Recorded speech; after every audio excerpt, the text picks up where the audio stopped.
Guten Morgen nochmal. Guten Morgen. In the first hour, we talk about open data. In the first hour, you will experience the talk to the state of the nation, to open data and transparency in the German-speaking area. In the last month, a lot has happened. And what exactly will tell you, scattered with YouTube videos and GIFs, Julia Kloiber and Fiona Krakenbürger from the Open Data Open Knowledge Foundation.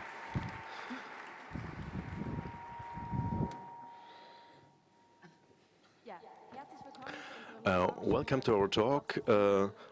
I'm glad you made it in midnight. We are Julia Kloiber and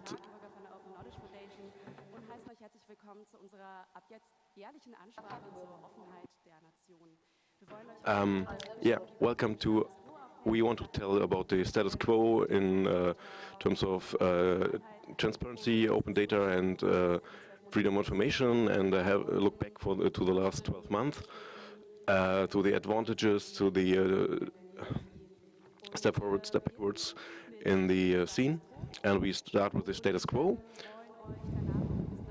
And we want to tell you what we plan to do in the next month and our strategy to get to our aims. And we start with the information, freedom of information with Arne. Hi. If we talk about freedom of information, about open data, we first have to talk about the laws based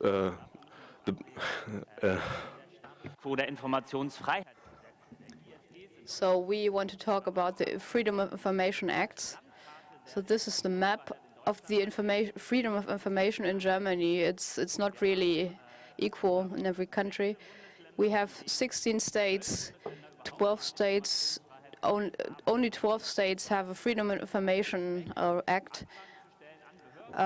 You have the opportunity to ask government for information, for example, in schools, from government institutions. You can have internal data. You only have that in 12 countries, 12 states, and four countries are here that don't have this Freedom of Information Act. These states don't give the opportunity for the open public to get these documents. But things are getting forward. There's new rules. They have it in their contracts, and even Saxony has it in their contracts. There's just one state that will take a few years until something might happen there, and I'll tell you why this is so. So this is a guy from the CSU, Mr. Hermann, and I don't have the feeling that normal people want to have a look at the data. They might be overwhelmed by all this information. And he can't really take something out of it. If they have a question, they wouldn't get the information there. Mr. Hermann says the simple citizen will be overwhelmed with all this information. And Mr. Hermann is right in one thing. Citizens want to know how something is and why something is, but they don't want to have that said by Mr. Hermann, what kind of information they get and what information they are able to get. Bavaria is one of the only states that don't have the Freedom of Information Act, and a state where it wouldn't come up in the future. But even in Bavaria there's hope, because some federal communities, from small communities to big cities like Munich or Nuremberg, give the opportunity to get documents from the institutions. So we have a three-class society. We have the federal states without Freedom of Information Act. We have them with Freedom of Information Act, the yellow ones, and the ones with transparency laws, Hamburg and Rheinland-Pfalz, and probably Bremen in the next. And but if there's a Freedom of Information Act, it doesn't mean you can get every document you want to have. A good example is the Bundestag. The Bundestag has a department where 80 employees, scientists, work on different topics concerning the Bundestag. And it's called the Wissenschaftliche Dienst, the science service.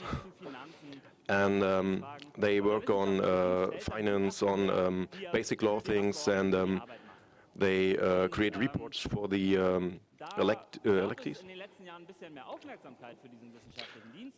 And this this guy is responsible that the Wissenschaftliche Dienst got some.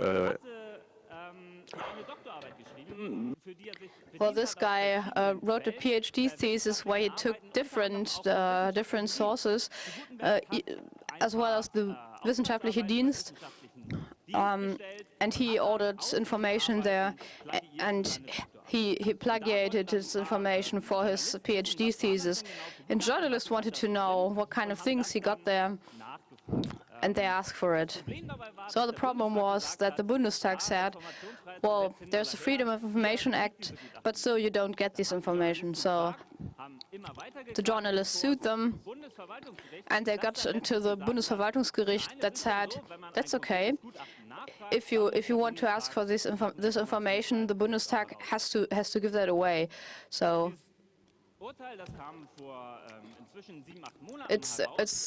this happened 7 months ago, and we tried to get an overview with Abgeordnetenwatch what kind of information the Wissenschaftliche Dienst made, and we got this list. And well, if you have this openness and you have to make it real, if you have single information, why doesn't put the Bundestag all this online so we don't have the problem anymore and we have all this data for free? And what did we do? We made a database where we put all these 4,000, 5,000 databases into a simple structure where you can ask for these papers, and more than 2,000 people did that in the first days. The Bundestag had these 2,000 requests from the Act of Freedom of Information Act, and we got a video how it looked like. So it must have looked like this. That the costs of the Bundestag to keep this, it would be more expensive than just making it open by themselves. So the Bundestag decided, well, either we print these 2,000 requests and we give them a number and we put it away and, well, send out receivement information, or we just put all this information online. And it just took 3 weeks until the Bundestag decided to put this information online.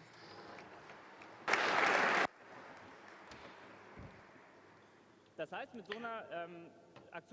means with this action we managed to open the Bundestag a little bit, but the story doesn't stop here. The Bundestag just put links to thousands of PDFs on its website, and we noticed, okay, there are a lot of links there. The documents are open in theory, but nobody can really access them.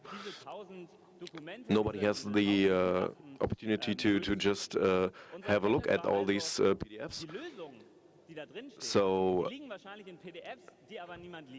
So there are a lot of PDFs, but nobody reads them because nobody can really get to the content of the PDFs. So we built a new platform, Sehrgutachten, and there we collect all reports the Wissenschaftliche Dienst of the Bundestag publishes, and you can just search for different keywords, and they're machine readable, and we have text files. So we created the opportunity, the possibility to just search them and yeah, make them accessible. And this is what it looked like. If you just click through it, then you see this report about the possibility of naked bathing on neighboring grounds, neighboring properties. And the Wissenschaftliche Dienst had to check if it's a crime to just bath naked. And yeah, probably not. But if you want to forbid this, then you can just put some clauses against it in the yeah, local regulations of the area.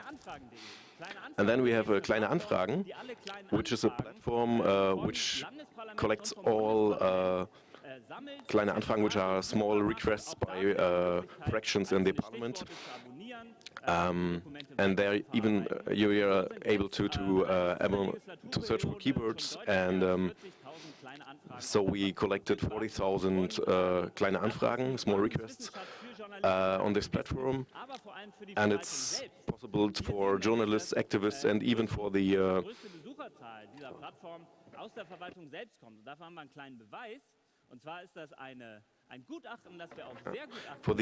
institutions to access them. And we found a report on Sehrgutachten where the Wissenschaftliche Dienst of the Bundestag refers to Kleine Anfragen to, yeah. So even the Wissenschaftliche Dienst of the Bundestag uses Kleine Anfragen to refer to. Yeah, so let's go to the status quo open data. This is the part where you think about in your preparations. Are we on the right way, on the right course? Or are we trying the depressing international view? Well, you can mention the small steps, the small plans, the new projects, the hackathons, data openings in the last month. You can say what is actually possible, or you look at other countries and what countries do that much better. So if you look at America, the digital service in the worldwide comparison, Germany isn't so good anymore. I'm not really happy about the narrative anymore. I take care about the topic of open data for 3 years now. What kind of projects are there? And I want to know more, and I want to test more. Am I assuming the right things? I want to make new formats, and I just want to have everything getting started. Open data is a niche, and what's really weird, because if you go to conferences like the Republica, data is getting more and more important in all areas. We are mentioning the topic of big data, but open data is all about the same thing, about data. Open data that should be available for everyone, and for example, to build more public transport apps, but also to find out more about tax companies, see the example of the Panama Papers. And you're asking yourself why this topic is not on the agenda. So if open data is really so important for the freedom of information, why isn't it more open and more public? We have to talk about the problems you can work on with that. You can understand things much better, for example, the energy change, or for example, migration. I'm asking myself, why we don't have more resources, why we don't have this official decisions, so you can request the data. Germany is still behind their own expectations. And I was looking into data, and for example, the coalition data. They decided that there's the first open data. Open data information is important, and that many institutions have to be like first when it comes to opening data. But there is a small request from the Greens in Germany. There's no open data strategy at all. The BMI, which is supposed to be responsible for information, and they only have two positions in that institution. It's far too few options to get information, and half of the people who are on stage are responsible for open data in Germany. We start with this website, govdata.de.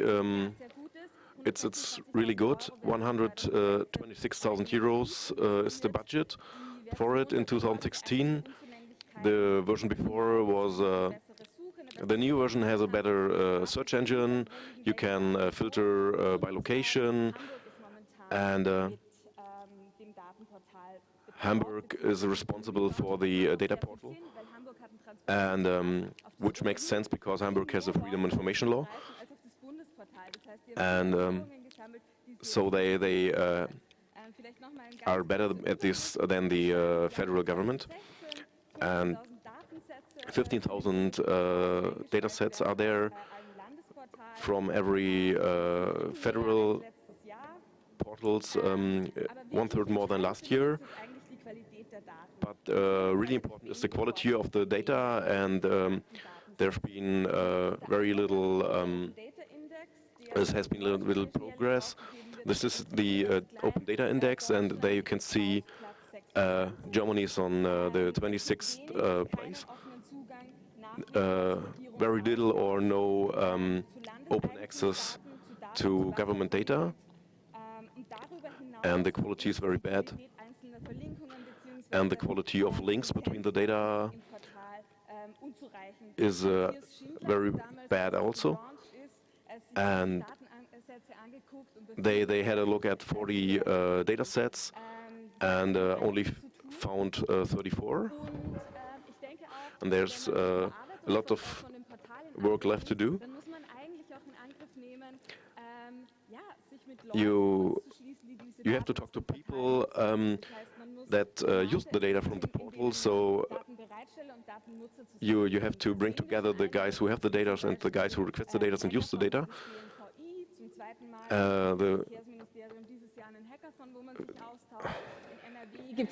Different German authorities, they have roundtables, they have hackathons where they discuss the most important information, the technical details. And at the same time, we think it's awesome to have these events, but you need a responsibility and you need to have something fixed. That's a good start, but you have to go further and further. So at the same time, I'm asking myself about open data. I talked about that 2011 when we talk about open data. There's two different categories of data. For example, you have service data that might be interesting for economy, for services, for example, when it comes to traffic. And there's also data where you have more transparency in everything, for example, trade information. And I'm really afraid of focusing on this data, for example, from financial services. And we might lose the transparency information of our view. So we have a freedom of information. That's a pull principle. The citizen is asking for information, for databases, but he doesn't get an email, but a letter or fax. And he gets this information just for himself. But the transparency law would be like pushing all the data into databases, for example, in Hamburg, where you don't have to ask for the information, but also government institutions just show the data and hand over PDFs, and you can just request all this information on the internet. You need to have this law so you don't have these single requests, but everything is open to the public. So we have a change of paradigm. We used to have the case that everything is secret, what's not made open in this case. And the new principle, Hamburg is a good example. And Fiona wants to talk about the status quo there, about the transparency law in Hamburg. Thank you. There's still good news from Germany. I want to talk about the Transparency Act and what's happened in the last years there in Hamburg. There's a transparency law since 2012, and this is the most radical law, and it's still outstanding in Europe. The transparency law is based on a law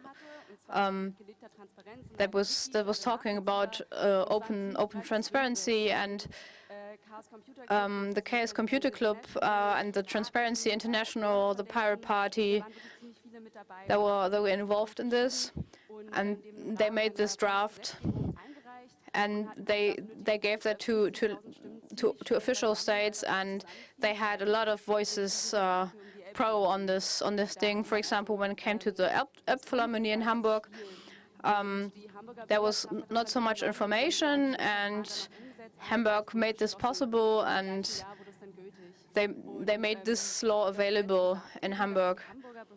The Hamburg authorities, they have to put all the information they have in a central register, and there's information being public, for example, meetings from trash removal and contracts, official statistics, geodata. And like Julia said, that's a clear change of paradigm. So it's not the citizens who ask for this, but the institutions that give the information. The transparency portal was initiated in Hamburg. Citizen speakers were asked how to make it possible, how to make this open in the best way. And this transparency portal gives all the information you need. And during the creational time, many authorities were told how to use this portal. It was really difficult to do that, but they had to learn it. And the transparency portal in Hamburg is used a lot. And I got a few numbers on the usage of this portal. There's 1 million visits every month, and they are searching for current terms. For example, in December, Olympia was a big thing where they had a referendum, and people can get information on this portal and look at information and what's coming to us in the next months and years. And people were voicing their opinions that they were against this portal. There's 1 million hits on this website. That's a lot per month. So some initiatives say that journalists also use this tool a lot, and people who want to talk about different topics, for example. It's not all good about this portal.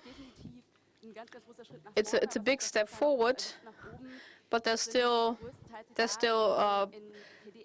enough space for optimization. We don't have raw data for the most topics, so we have to work on this. Furthermore, not everyone sticks to this law. For example, the trade agencies, they would have to stick to this law, but they are forced to do that. So people sued them. For example, the Chaos Computer Club, and we are interested in how this turns out actually. Okay, transparency laws in other places. In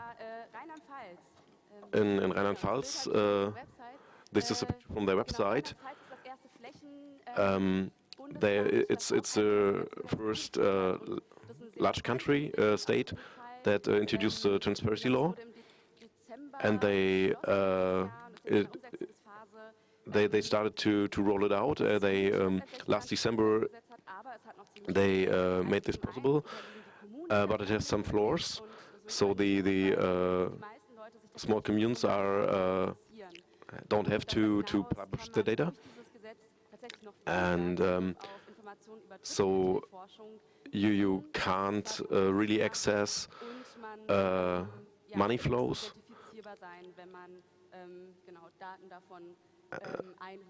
And if you want to access data, it's sometimes not even possible. And 4 years after the law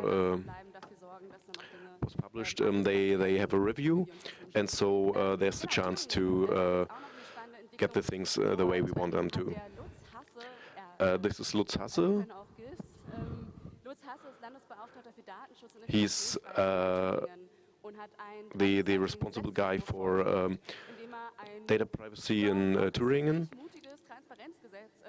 and he proposed a quite good transparency law, and so he creates pressure on the federal, on the state government of Thüringen, and they. Yeah, it could be possible that they get a really good transparency law. So the towns aren't excluded from the responsibility to open their data, and even the secret services aren't included there, and even the trade chambers aren't excluded. They have to open their data and have to publish their data. So it's quite exciting, and we should keep our eyes on this. So they maybe, yeah. We stay at the area of yes. Okay, open government partnership. Germany and France.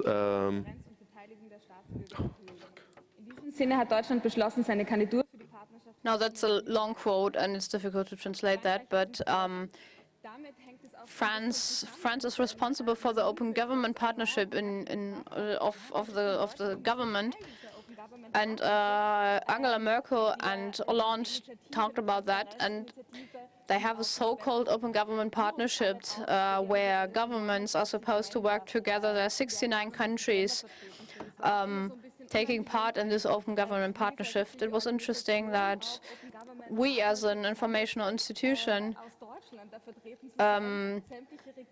that a lot of authorities. So they were asking who's from German government, and we're from a small NGO, and that was really interesting to do that. But things will change. We're a candidate for this thing. And there's 69 countries, they have plans for this. And these are supposed to turn out soon. And that are evaluated all the time. That's a big network where governments and institutions discuss how to push this forward. And you have to have a commitment from the high places to do something in this area. There's also something interesting. Usually all these plans are made with organizations to have the top down not only but the bottom up as well. But it's difficult usually. So you see this on the statements that citizen organizations aren't put into the system a lot.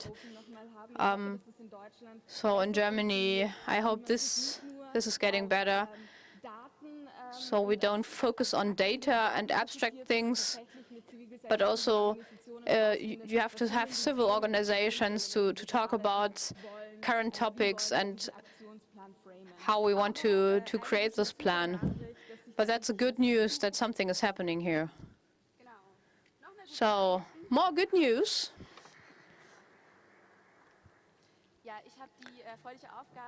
I have the job to talk about the community status quo. And the community is the fundamental thing of our political work.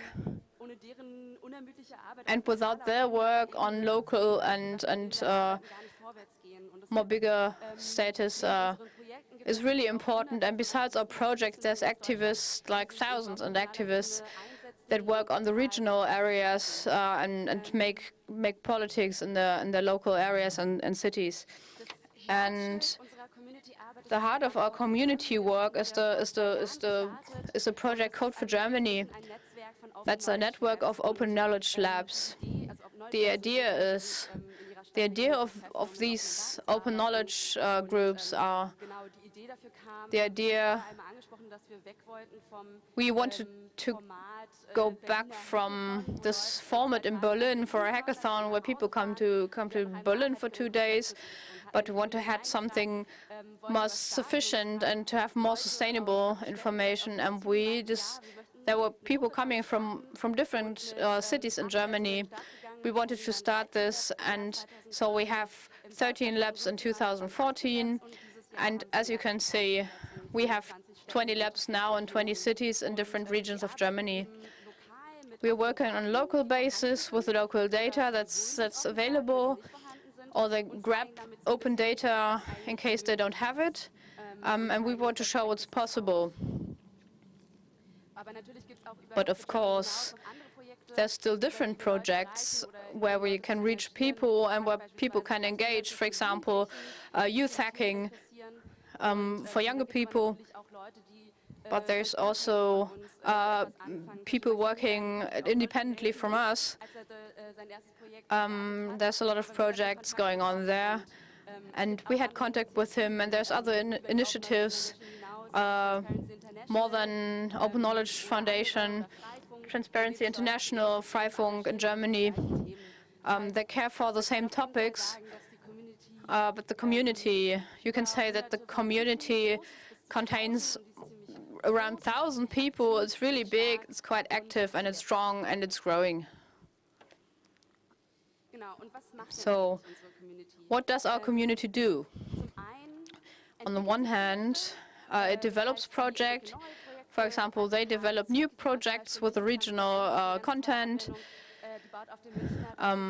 This sets up on the Munich information system.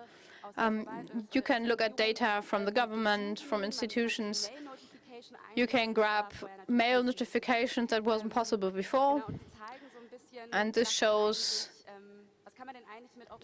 what you can do with open data.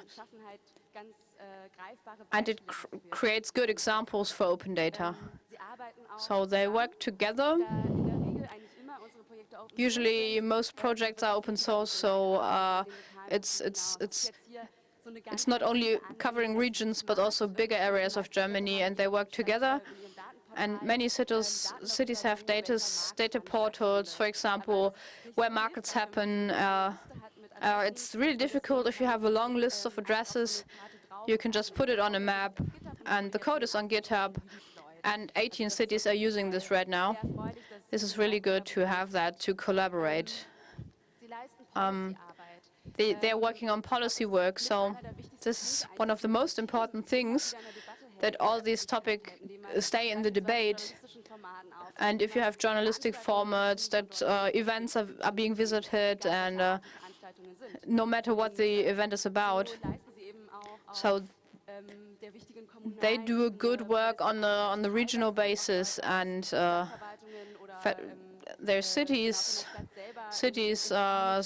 institutions are active in the community, and they help making decisions and turning stuff into real things. They host events and organize events, and they invite people. In Heilbronn, for instance, there was an information evening. They invited federal town council people, and they taught them what is open data. And so it's a good access to the town council. Yeah, it's a good development. They are advisors, and were asked, okay, what's your opinion about this? How can we improve our portals? What data do you need? Does it make sense to give this in this format, or this is a picture from the Open Roundtable in North Rhine-Westphalia, and they have a Open NRW, and they have a annual Open Data Table to talk about how can we improve the open data situation. Okay, we're on a local basis, we're active, and this is an example. Stefan Kaufmann, he's sitting over there. He'll give a talk later, and he's an important guy in the open data movement. And he had a request on the mayor of Ulm to create an open knowledge lab in Ulm, and yeah, so they created an open data lab. It's a mixture of a fab lab and hackerspace, and different initiatives can connect there and interact there, even with kids, and it's an important step for Ulm.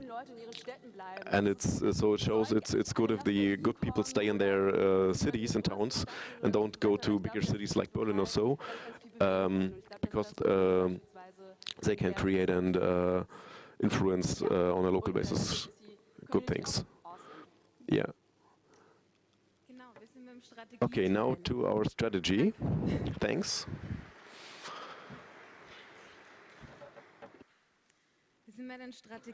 Yeah, our strategies.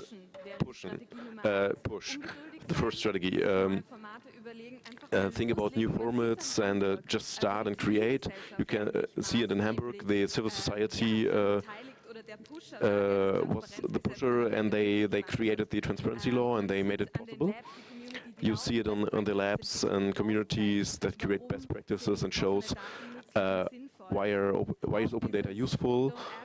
Don't ask for permission, ask for forgiveness is quite important. Don't wait for that you're allowed to do things. Just start and create, develop things, develop new concepts. For years we propose to give subsidies, and if there's no competence to analyze the data and have them in the right formats, you can think about, okay, can we get software developers and designers to work on this? Can we have some fellowships, get them in the public service, and have them help us to solve problems and develop new ideas? and stir it up a bit. Yeah, and so we think about concepts to push things in the right direction. And later there's on stage 8 subsidies for talk about subsidies about open data projects. In June we start something like a prototype fund, where we try to get 2 million euros to support this topic, so that people don't have to do that in their free time, but are given time and money to try to test things, to develop things. This would be the part push. Arne has the part which the red background fits even more. Sue them. Yes, suing them is really, really important. We all have to sue them more. There are some organizations and persons that are suing. In a lot of areas we have a lot good laws, and we try to develop them even further. But to have laws doesn't mean you get the information that you should really get. So we go to the court and we make sure that we get access to the information. The Chaos Computer Club does this in Hamburg. They sue against the Trade Council. Netzpolitik.org does this a lot. They make requests. We make requests for on the basis of the Freedom of Information Act, and we are suing them even more. There's a few organizations are going to be founded just to sue to IFG transparency laws, to create a kind of security there. And you have some people working in institutions telling us, yeah, well, we don't know if we can give us this data, so just sue us. That actually helps authorities. So we have this act, and they sued us, and they have the right to get this information. But the problem is that it costs a lot of money. So I would assume that most things we do there, we just have to do like 2,000, 3,000 euros to pay for that. So we have to work on financing these things. So just put a little money aside. We have a little work to do. So there's a third point. We have to talk to each other, and we have to talk with each other. So this is my part. Suing, pushing is good, but if you work together, you need respect, and you don't want to have this as a one-way street. We got the feeling that institutional workers need to talk about their daily life, and we can achieve a lot. The transparency law is really important, where they developed things together, where the community was asked how to do it. And I think also the authorities were asked about their wishes. But on the other hand, we need the community. They have the creative ideas, they have the technology, information. And for the future, I hope, like in 10 years, when we are talking about this topic, we can say that 10 cities, or rather every city, has a few nerds sitting in their offices and taking care of opening data, who can do it, and to digitalize everything. So we are in our last thing. We're talking about the targets. We could just write what are our targets, but we have something else. We used a new Twitter app, Twitter Future, that's coming out soon. And there's artificial intelligence that can tell you what tweets are coming. So there's one tweet that might be coming in the next month from the financial institution from Germany. Sigmar Gabriel will tell you, yeah, we just opened the trade register. So that's a really important data set. That's only available if you have a lot of money, and that can be open. This has to be open, and the trade register is just one example. There's a lot of central data sets that many people want to work with. The Deutsche Bahn opened the data sets, but that's a really, really big step forward. There's a talk on it as well. So we need a lot more central data sets where many people ask for, and they have to be published. So we also need a top-down approach.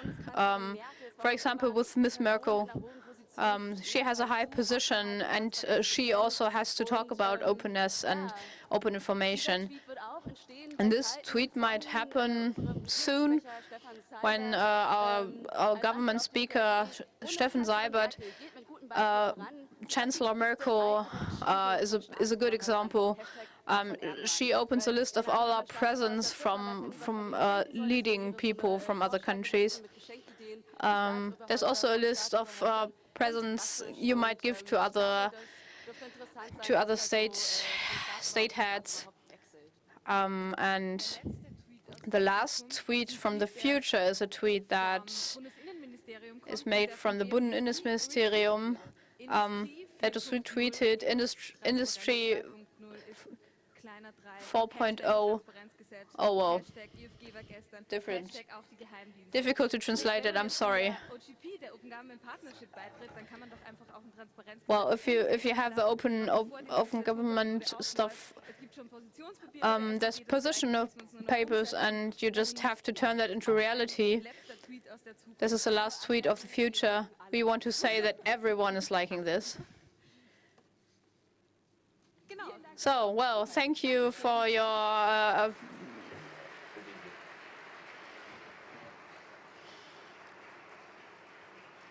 attention. So, thank you, Fiona, Julia, and Arne. We have a few minutes for questions. Are there questions from the audience? So, there we go. Hi.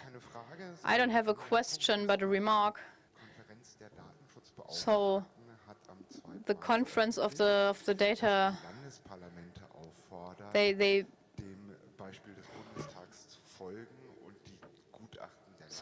want to ask to have all these information from.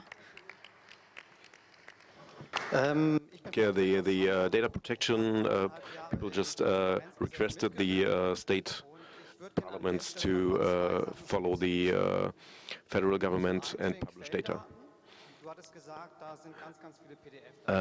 Yeah, I have a question. You said there are a lot of PDFs, but that's the problem. On the source we have text documents, and we have to scan them, and this creates PDFs documents, and we have to do OCR. And the really big problem is where's the data from? And if we have text data, we publish the text data, but you have to see there are more than 20 source systems, and we had to have one standard. And the second thing, the trainings. It wasn't a training about the portal. You have to differ. You have we have different infrastructure. Not only the portal you can access from outside. We have systems to blank sensitive data, and yeah, then we had to change the paradigms and to train the employees. Which part had to be deleted into be blacked out, and which was okay. And this was the main part of the training. And now, my opinion to the topic of transparency, I think we're on the right way. I would wish that more federal states would introduce transparency laws. But we have to think about Hamburg has a transparency law now, and this is a specific kind of software that is used there. But the interesting thing is what are the other states doing, and how can we create interfaces between this, so that I, as an app developer, I don't have to support 20 different interfaces. Yeah, I'm from the IT company doing this for Hamburg. More questions? I'm looking around. Over there in the front. Hi, I'm Claudia from Wikimedia Austria, and we are working with Open Knowledge Austria, the open data portal for Austria. And it was a lot of open government data, but it would even be better if we had open data from companies, from civil society, and we have to have a lot of advisor work to advise the companies and civil societies what they can and should publish. Are there good or bad news in Germany about this?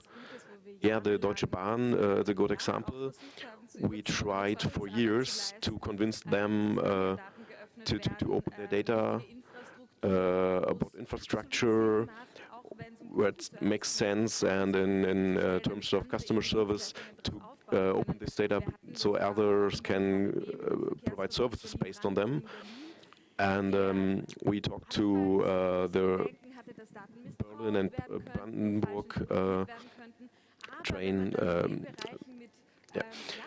and they had a lot of they were concerned to open this, and but we convinced them, and it opens doors for the customers. It's important to talk with each other, to bring together software developers with people from the businesses and companies, so they get to know each other, and they start to understand each other better, and to create a direct dialogue. And it's hard work to do this. But if huge companies like the Deutsche Bahn open up, we hope that this will influence other companies as well. And for instance, Austria would be interesting to present this in Germany, because you're more advanced in this topic than we are. We have time for one more questions, but I don't see any, so I want to thank you very much.